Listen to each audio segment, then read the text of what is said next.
BFM Business, BFM Bourse, la carte IMO. Les taux remontent aussi dans l'univers immobilier. Quel impact sur la pierre papier, sur les SCPI dont on parle de plus en plus souvent? Comment investir dans les SCPI en période de hausse de taux? Jonathan Diver vient de nous rejoindre. Bonjour Jonathan. Bonjour Guillaume. Fondateur de meilleurscpi.com. On va peut-être démarrer d'ailleurs par l'inflation que l'on voit, qui se confirme dans les chiffres publiés tout à l'heure par exemple en zone euro. Quel impact cette inflation a-t-elle sur les performances des SCPI, Jonathan?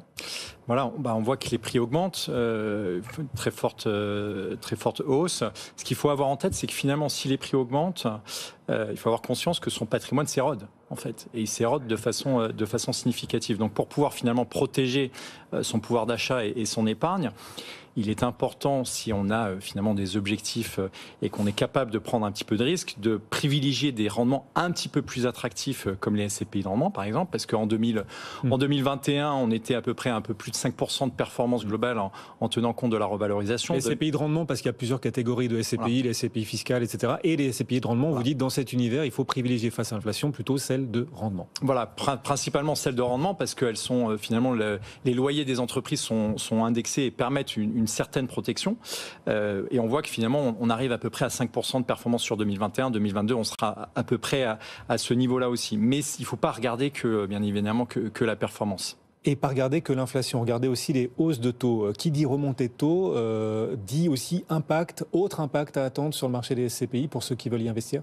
Oui, c'est vrai que ce qu'il faut avoir en tête, c'est que finalement, cette hausse des taux, qui est finalement instigée un peu par les banques centrales, elle fait que les banques commerciales, quand elles se refinancent, elles se refinancent à des taux qui sont un peu plus importants. Elles font que le coût de crédit augmente. C'est pour ça qu'on a eu un coût de crédit qui a augmenté au cours des derniers mois.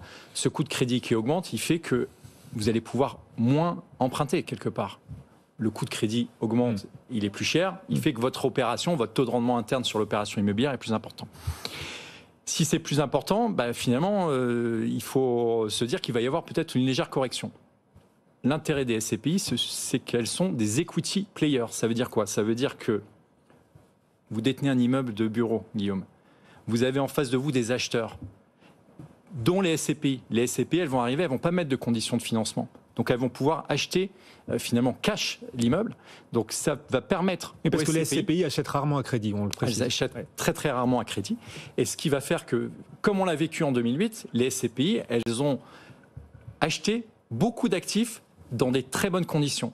Donc ça ne veut pas dire qu'il ne faut pas être vigilant sur finalement un élément qui nous paraît important au sein de meilleurscpi.com, c'est la valeur de reconstitution, la valeur des actifs du patrimoine de la SCPI, parce qu'il y a ce prix de reconstitution. Si vous êtes à un prix de reconstitution par exemple de 1 000 euros pour une SCPI, et que vous achetez, votre prix de souscription est à 1 100, ça veut dire que vous payez 10% de plus. Si vous les achetez à 900, ça veut dire que vous payez 10% de moins. Et une façon finalement de se protéger quand vous investissez en SCPI, c'est de regarder cette valeur de reconstitution, cette valeur d'expertise. C'est-à-dire qu'en période d'inflation et de hausse de taux, le risque pour ceux qui investissent aujourd'hui dans les SCPI, c'est de voir la valeur du capital, la valeur de leur part se dégrader face aux hausses de taux et à l'inflation. Et donc, ça doit conditionner et impacter le profil des SCPI dans lesquels on va choisir d'investir. Et vous dites qu'il faut, dans ce contexte de hausse de taux, privilégier les SCPI affichant la meilleure valeur de reconstitution. Et ça, c'est facile à trouver. Comment on sait si une SCPI a une forte valeur potentielle de reconstitution? Vous regardez dans les documents des SCPI ou sur les différentes plateformes SCPI qui existent. Nous, c'est un critère qu'on regarde à chaque fois qu'on accompagne. Je peux vous donner un exemple d'une SCPI Novapierre Allemagne 2.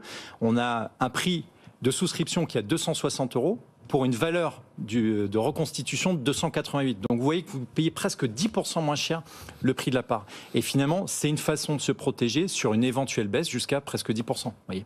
Bon, les SCPI affichant une belle valeur de reconstitution à privilégier en phase de hausse de taux. Est-ce qu'en phase de hausse de taux, il faut au contraire éviter les SCPI les plus endettés puisque les taux montent, Jonathan?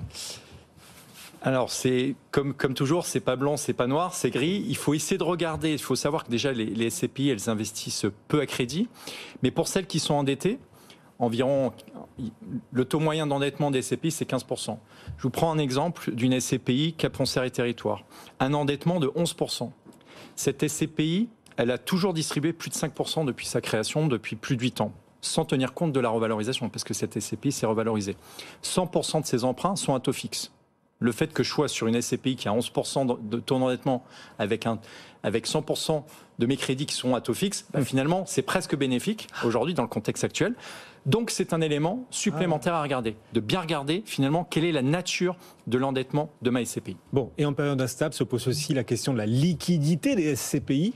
Nombreux sont ceux et celles qui se posent probablement cette question. Est-ce que je pourrais récupérer mon argent si le marché se retourne, que les SCPI tombent en crise, s'il y a une crise immobilière? Qu'en est-il donc face à cette période d'incertitude macroéconomique de la liquidité à venir des SCPI? Je vais enfoncer une porte ouverte, mais l'immobilier est illiquide. L'immobilier, c'est illiquide. Vous pouvez vous retrouver avec de l'immobilier direct sous les bras parce que vous n'arrivez pas à le vendre. Alors, le moyen de faire attention en SCPI, c'est de regarder finalement 2 critères qui me paraissent très importants et qui aussi sont intéressants pour les jeunes. Le premier critère, c'est le réinvestissement des dividendes. Vous connaissez ce principe finalement des intérêts composés, Guillaume. Eh bien, il y a certaines SCPI qui vous permettent de réinvestir les dividendes que vous percevez. Vous prenez une SCPI que vous achetez 1 000 € le prix par, elle vous distribue 5% par an. On va faire un calcul simple, 50 € par an de dividendes. Ces 50 €, ils vont être réinvestis chaque année. Et ça va vous permettre finalement de créer un effet de levier. Ça vous crée un effet de levier. Mais ça ne résout pas le problème de la liquidité. Eh ben, ça vous permet d'avoir quand même quelques petits flux entrants, sachant qu'il y a de plus en plus de SCPI. Aujourd'hui, il y a 14 SCPI sur les 100 SCPI qui proposent cette logique de réinvestissement des dividendes. Et je prends un exemple que je vous avais déjà cité. Un épargnant qui investit 100 € en SCPI en 1988, juste avant la crise des années 90. 100 €.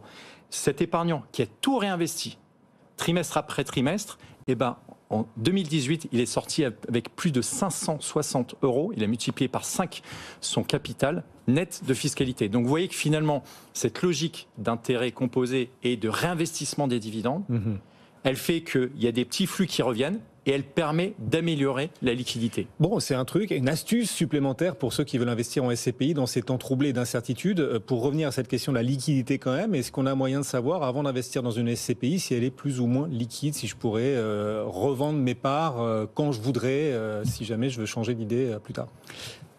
Effectivement, on peut regarder finalement le marché à un instant T.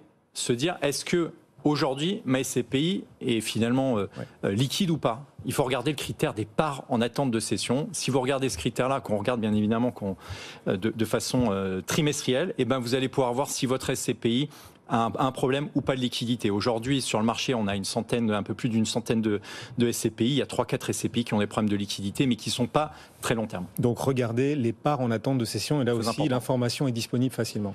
Bon. Dans le bulletin trimestriel d'information, ce qu'il faut savoir, c'est que quand vous investissez dans votre SCPI, cette information est régulière. Bon, et puis l'assurance vie, on peut investir en SCPI via l'assurance vie, c'est la liquidité garantie en l'occurrence. Elle est améliorée, je dirais pas garantie. Elle n'est pas garantie complètement. D'accord. Le capital investi n'est pas garanti, mais la liquidité non plus n'est pas garantie. Je dirais pas qu'elle est garantie. En tout cas, elle est améliorée parce que l'assureur doit vous assurer une liquidité. Mais vous savez toujours que c'est marqué, mais c'est pas forcément réalisé.